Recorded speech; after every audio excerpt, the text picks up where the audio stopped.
Hello, my lords, ladies, and liege partners. Today we'll be discussing why you shouldn't play a legacy character and maybe a different way to play one. So, with the different stories I have heard and read online and my personal experience with different gaming circles, I've come to the conclusion that legacy characters are kind of just a bad idea. Yeah, I know, right? Let's go with the pros, right? The reasons why you'd want to play a legacy character and everything like that. So first, it's fun. It's fun playing like as a character. Yeah, right. It's just like fun when the GM they reference it and it's fun and I understand. It's like yeah, I want to see how this story continues with my with my family, with the friends that I met along the way, and how it all kind of came together. And it's like when you're playing the game and the GM references your character, like your old character or old things. It's such a good feeling. But here's the problem: is it's a double-sided sword, right? Yeah, and this one, the pros, not the sharpest. It's the other side. So let's go with the first problem: is same character, different flavor. At first it seems fun, cool, but then you start playing, and I've found at least it's hard to not just kind of play the same character with a different flavor. You can be a Ritz cracker, you have a Ritz cracker and you have different toppings for that Ritz cracker, but the thing is it's still a Ritz cracker. Yes, you're a different class and everything. Yeah, exactly. And also if your last character was a barbarian, right, and now you're going to play a wizard, how then you got to stretch it all out. It just seems like the kind of you kind of have to make these restrictions of the reason why your legacy character is different from your father in a weird different way. And it kind of just all boils down it's okay, you still have the same algorithms, you still do kind of the same stuff. And now I know, right, he's really good at it. He's you can play with players that play different characters that are doing these legacy characters, and they're all really good and different and everything. But I just found out that's not always the case, and kind of goes into this other problem. The NPCs that your parents knew, that you were honorable and had dignity and all this other stuff, and then your character doesn't.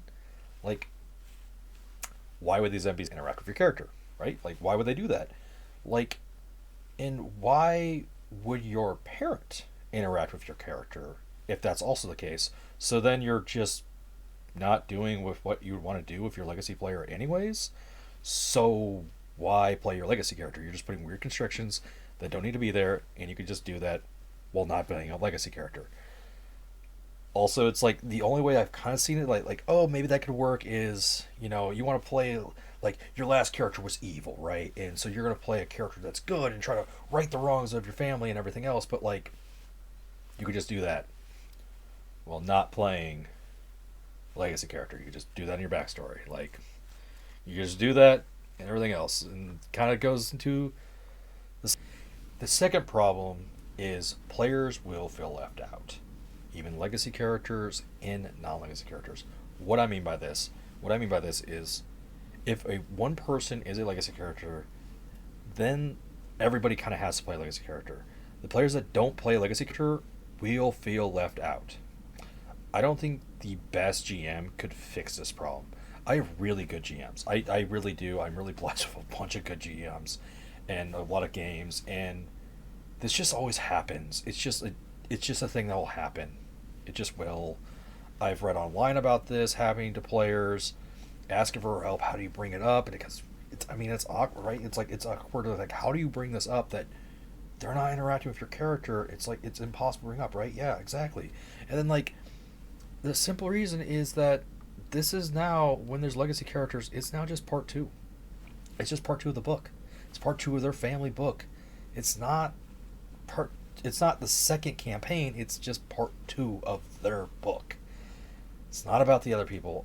You'll be interacting with the same NPCs as last time, because now the GM basically has to include things from your legacy's characters, backstory and playing wise. Otherwise, the legacy player will feel left out. See how there's just it kind of goes both ways. There's no real good way to to fix it. Exactly. like if the GM focuses on the legacy players or on the non-legacy players, honestly, it's something you are putting on your GM that you kind of shouldn't.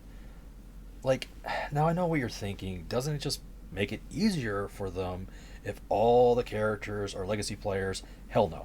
I'm gonna tell you right now, like that seems the worst.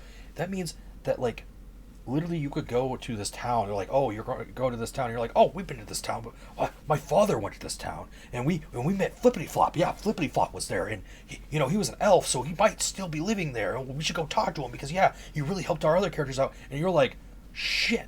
I brought up that NPC, a random NPC, just to get them back on fin track. Now I gotta remember Flippity Flop. How the fuck am I gonna remember that? Exactly. See, it makes a problem that it just creates this problem, and then you're like, oh, I'll just well, you can't find him, he's dead, and then you're like, then you as a player that's playing the legacy, yeah, you like as a player you're just feeling left out because you remembered that, and the GM just shot your idea down, and it just doesn't feel good. Like it causes a problem that just shouldn't have been there. Then the third problem is the GM isn't you.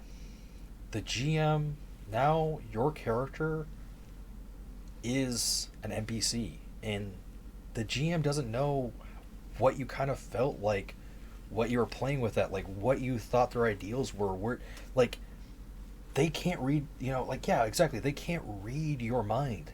They do not know this. Like it can be, you could play a level 1 to level 20 character, but the GM is there telling the story, has to take care of all these other things, and there's other players at the table.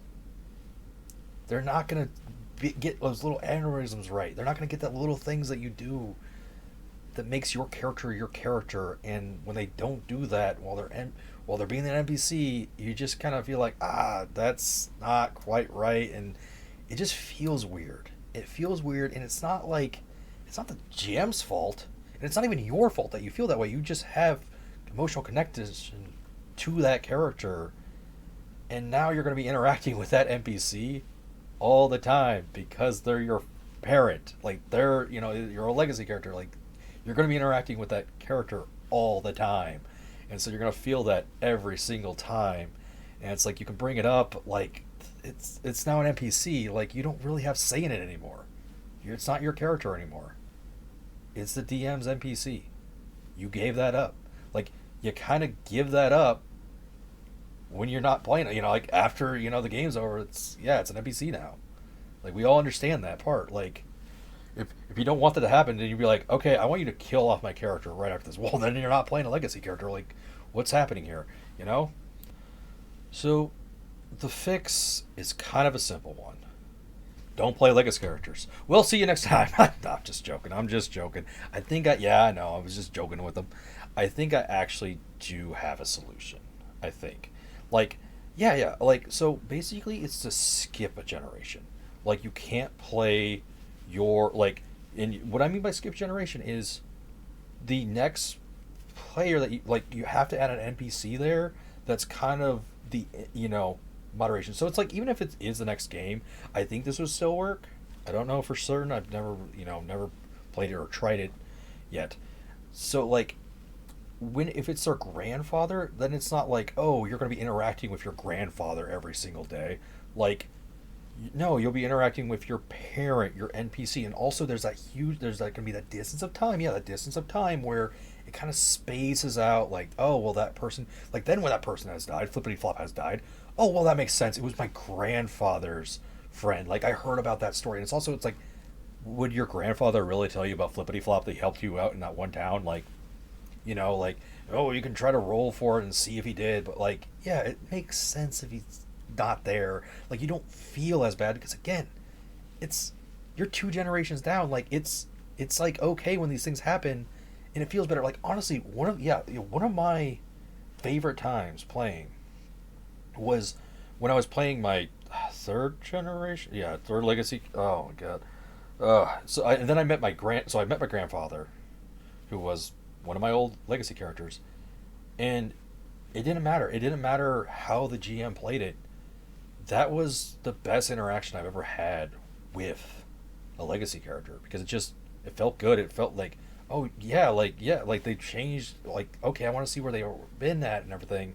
And it was just good. It just felt good. And the other way is another fix. Yeah, another fix is to play like a child of an NPC or like a faction that your old character interacted with a lot. That allows you to still interact with your old character, but again puts this filler that I believe just I believe that just needs to be there. Like, yeah, right. You just need that filler to kind of make a nice little space around it. So I just kind of wanted to put out this video just to kind of talk about the legacy characters and the kind of problems with the game. And like, you can still kind of do them, but like, you got to put a filler in there. Because if you don't put a filler, you're not going to have a good time. There's going to be problems at the table. Players are not like going to feel left out.